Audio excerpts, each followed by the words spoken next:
கன்னியாகுமரி மாவட்டம் முன்சிறை ஒன்றியம் பைங்குளம் பஞ்சாயத்துக்கு உட்பட்ட மயிலாடும்பாறை முருகன் கோயிலில் இருந்த முருகன் சிலையை வருவாய்த்துறை காவல்துறையின் உதவியுடன் இரவோடு இரவாக எடுத்து தாலுகா அலுவலகத்தில் சிறை வைக்கப்பட்டது. இது சம்பந்தமாக மனு கொடுக்கப்பட்டு வழக்கு நிலுவையில் இருக்கிறது. இந்த வழக்கை திசை திருப்ப கோயிலுக்கு ஆதரவாக போராடின இந்துக்கள் மீது எலுமிச்சம் பழம் மீது குங்குமம் பூசி கிறிஸ்தவர்கள் வீட்டில் போட்டதாக பொய் வழக்கு ஜோடித்து பிணையில் வெளிவர முடியாத அளவில் வழக்கு பதியப்பட்டது.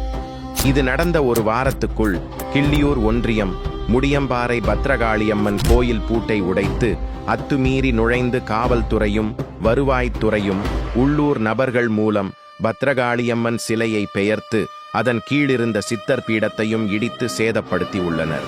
இது சம்பந்தமாக போராட்டம் நடத்தப்பட்டது. இருந்தும் அதிகாரிகளோ அரசாங்கமோ எதுக்கும் செவி சாய்க்கவில்லை. அடுத்த கட்டமாக மாவட்டத்தில் மகா சண்டி யாகம் நடத்தப்பட்டது. யாகத்தில் மாநில இணை அமைப்பாளர் கே பொன்னையா, மாநில துணைத் தலைவர் அரசு ராஜா ஆகியோர் கலந்து கொண்டார்கள்.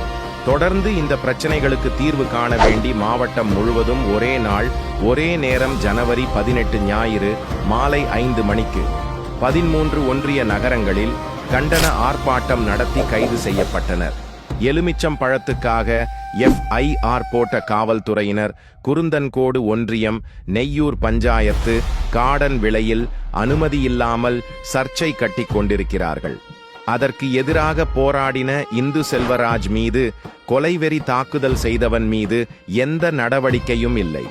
அங்கே கிறிஸ்தவர்களுக்கு ஆதரவாக எலுமிச்சம்பழம் போட்டதாக பொய் வழக்கு, அதே வேளையில் தாக்குதல் நடத்திய கிறிஸ்தவன் மீது எவ்வித வழக்கும் இதுவரையில் பதியப்படவில்லை. இதுதான் கன்னியாகுமரி மாவட்டத்தின் நிலைமை.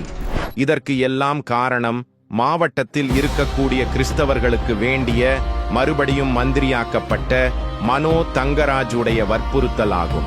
கன்னியாகுமரி மாவட்ட அரசு நிர்வாகம் முழுமையாக செயல்படவில்லை. மாவட்டத்தில் இந்துக்கள் மீது மனோ தங்கராஜுடைய அடக்குமுறை நடைபெற்று கொண்டிருக்கிறது. குமரி மாவட்டத்தில் பிரசித்தி பெற்ற குமாரகோவில் முருகனுக்கு சொந்தமான வள்ளி சுனையை கிறிஸ்தவர்கள் ஆக்கிரமித்து சர்ச் கட்ட முயற்சி செய்து கொண்டிருக்கிறார்கள். இதை அறநிலையத்துறையோ அரசாங்கமோ தடுக்க எந்தவித முயற்சி நடவடிக்கை எடுக்கவில்லை. அரசாங்கம் என்றால் அனைவருக்கும் பொதுவாகத்தானே இருக்க வேண்டும்.